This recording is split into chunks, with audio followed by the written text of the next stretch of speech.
तो फिर साधने का काम हमारे महाराज की बेटी अहिल्याबाई होलकर ने किया था और आज फिर एक बार वही काम देश के प्रधानमंत्री माननीय मोदी जी कर रहे हैं कि हम सबके लिए बहुत अच्छी बात है।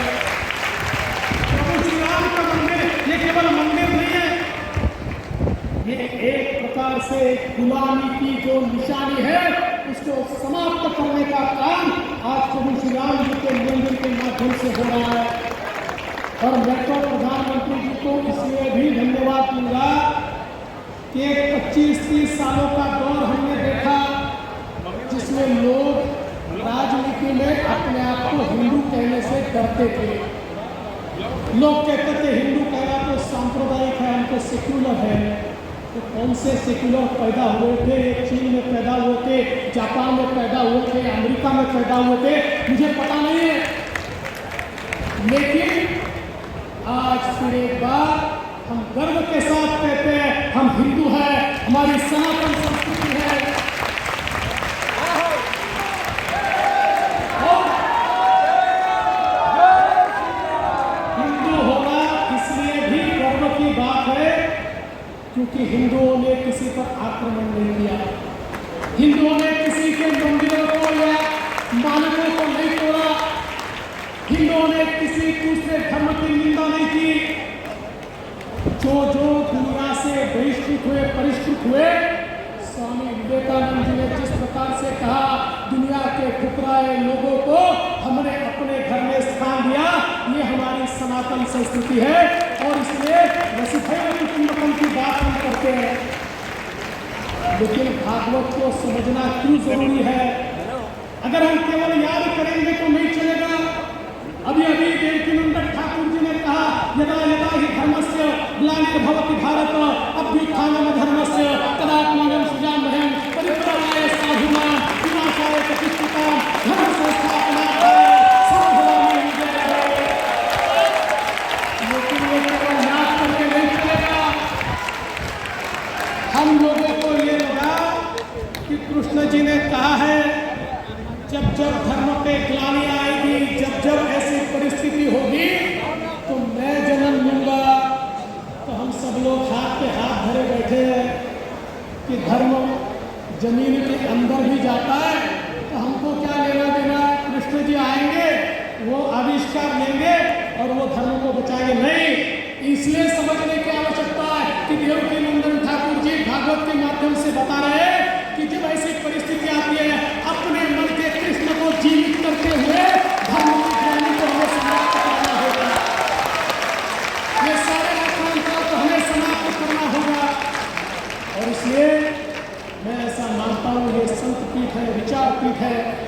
इस संत पीठ से जो बातें कही गई है हमारे मन की शुद्धता की बातें हैं।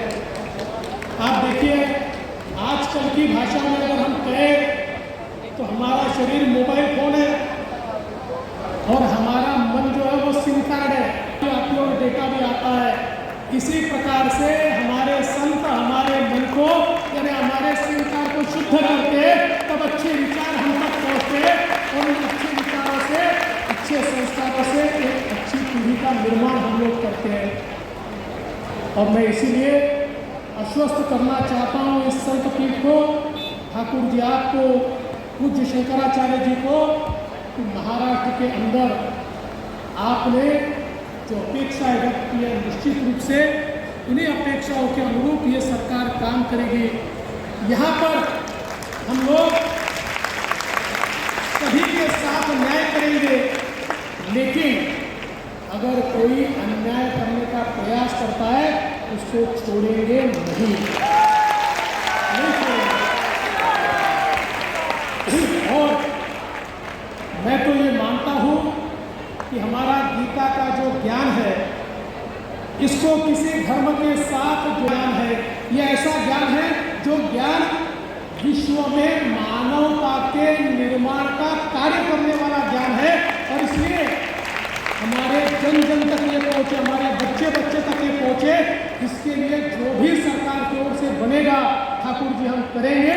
ये मैं आपको विश्वास के साथ यहाँ पर कहना चाहिए इस महाराष्ट्र की ओर से मैं आप सभी का बहुत बहुत स्वागत करता हूँ और आभार व्यक्त करता हूँ। यहाँ भागवत कथा चल रही है और देवकीनंदन ठाकुर जी ने अभी अभी ये कहा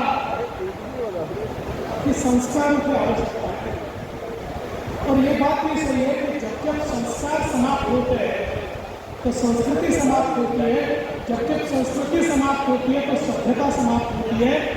हमारी सभ्यता आज तक जीवित इसलिए है कि हमारे संतों ने न संस्कारों को समाप्त होने दिया, न संस्कृति को समाप्त होने दिया, इसलिए दुनिया की सारी सभ्यताएं मिट गई। लोग तो जिसको दुनिया की पुरानी संस्कृति कहते हैं उसके अवशेष 4000 वर्ष पहले मिलते हैं, लेकिन अब हमारे यहाँ जिन संस्कृतियों के अवशेष हमको मिल रहे हैं और विशेष रूप से जहाँ हमारी सनातन संस्कृति के जो अवशेष मिल रहे हैं वो कम से कम प्रागतिक स्वरूप में 10,000 साल पुराने हैं। तो विश्व की सबसे पुरानी संस्कृति ये हमारी सनातन संस्कृति है। और मैं ऐसा मानता हूँ कि जब जब हम पर आक्रमण हुए, उन आक्रमणों ने और उन आक्रांताओं ने केवल एक ही प्रयास किया, हमारी अस्मिता को समाप्त करने का, हमारी पहचान को समाप्त करने का। और इसलिए आक्रमण हुए तो हमारे मंदिरों पर हुए, आक्रमण हुए तो हमारे विश्वविद्यालयों पर हुए, क्योंकि वो जानते थे जब तक इस देश के अंदर सनातन ज्ञान मौजूद है, जब तक इस देश के लोगों की श्रद्धा अपने ईश्वर पर है, तब तक इस देश को गुलाम नहीं बनाया जा सकता। इसलिए राम का मंदिर तोड़ा, कृष्ण का मंदिर तोड़ा, सोमनाथ का मंदिर तोड़ा, ये सारे मंदिर इसलिए तोड़े गए।